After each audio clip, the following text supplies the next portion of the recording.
Students, let's continue exercise 4.2 question second. Question second का second part है ये। इस क्वेश्चन में क्या गिवन है कि एक टॉय वाली कंपनी की बात चली, टॉय इंडस्ट्री है। तो हम सबसे पहले लेट अस कंसीडर, मान लेते हैं कि number of toys produced in a day, एक दिन में हम मान लेते हैं कि वो एक्स टॉय प्रोड्यूस करती है, एक्स टॉयज बनाती है। Next, cost of production of one toy, एक टॉय की प्रोडक्शन कॉस्ट, मतलब एक टॉय को बनाने के लिए कितने पैसे खर्च होते हैं उस इंडस्ट्री के। उसने क्वेश्चन में बोला है कि 55 minus cost number of toys, 55 में से नंबर ऑफ टॉयज घटा दो, वो उसकी कॉस्ट ऑफ प्रोडक्शन है एक टॉय की। तो नंबर ऑफ टॉयज एक्स, उस एक टॉय के बनाने का खर्चा है इतना, एक्स कितना 55 minus x, cost of production of x toy, एक टॉय की प्रोडक्शन इतनी और एक्स टॉयज की प्रोडक्शन, जितनी भी टॉयज वो बनाती है वो कितने की प्रोडक्शन कॉस्ट कितनी है 750 है, ठीक है। लेकिन cost of production of x toys, अगर एक टॉय की प्रोडक्शन कॉस्ट 55 माइनस एक्स है तो एक्स टॉयज की प्रोडक्शन कॉस्ट कितनी होगी, इसकी एक्स से क्या कर देंगे मल्टीप्लाई, ये एक टॉय की एक्स से मल्टीप्लाई कर देंगे तो एक्स टॉयज की कॉस्ट ऑफ प्रोडक्शन है जो कि किसके इक्वल है 750 के इक्वल है। अब इसकी मल्टीप्लाई कर दो, 55x हो जाएगा यहां से minus x into x, x square equal to 750।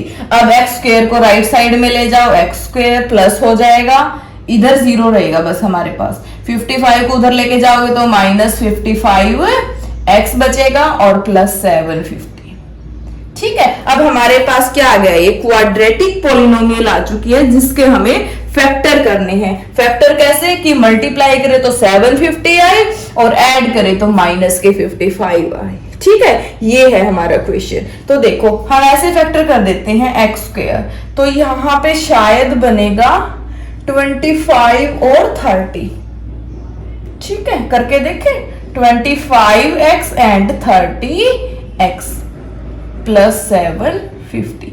हमने 25 और 30 का क्या कर दिया है, फैक्टर कर दिए है, 25 3 75 और एक 0, ठीक है, बन गया ना फैक्टर, हाँ जी।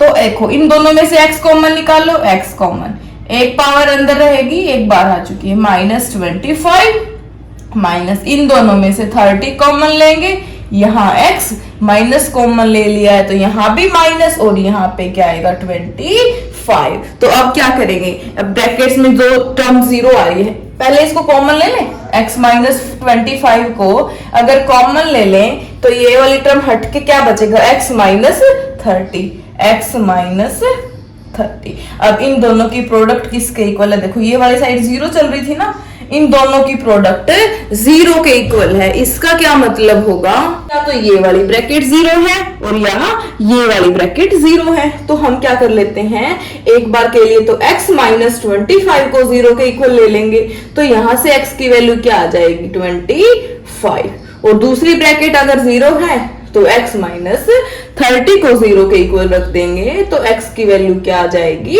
30। मतलब या तो x की वैल्यू 25 हो सकती है या तो 30 हो सकती है। अब लास्ट में आपको क्वेश्चन में क्या ऐड करना है, ये दोनों लाइंस ऐड करनी है। x की जगह x की वैल्यू रख दो, कोई भी एक वैल्यू रख दो, कितनी रखेंगे 25। अब 25 x की जगह यहां भी क्या रखेंगे 25, तो 55 माइनस 25 इक्वल टू 30। लास्ट में ये दो लाइन ऐड कर देना, the number of toys equal to 25, cost of production equal to 55 minus 25 which is equal to 30। अगर आप x की ये वाली वैल्यू रखते हो 30 तो देखो ये तो भी आंसर आपका सही है, ठीक है 30, 55 माइनस 30 25। अगर नंबर ऑफ टॉयज 30 है तो कॉस्ट ऑफ प्रोडक्शन 25 है, अगर नंबर ऑफ टॉयज 25 है तो कॉस्ट ऑफ प्रोडक्शन 30 है, ठीक है। तो ये था हमारा क्वेश्चन, कोई डाउट है तो पूछ लेना, सिंपल सा क्वेश्चन था। टॉयज देखिए हमने कितने हैं, एक टॉय की प्रोडक्शन कॉस्ट, फिर जितने एक टॉय की प्रोडक्शन ये और एक्स टॉयज की x से मल्टीप्लाई कर देंगे, किसके इक्वल है 750 के, सोल्व कर दिया, ठीक है। नेक्स्ट क्वेश्चन नेक्स्ट लेक्चर में करेंगे, ओके।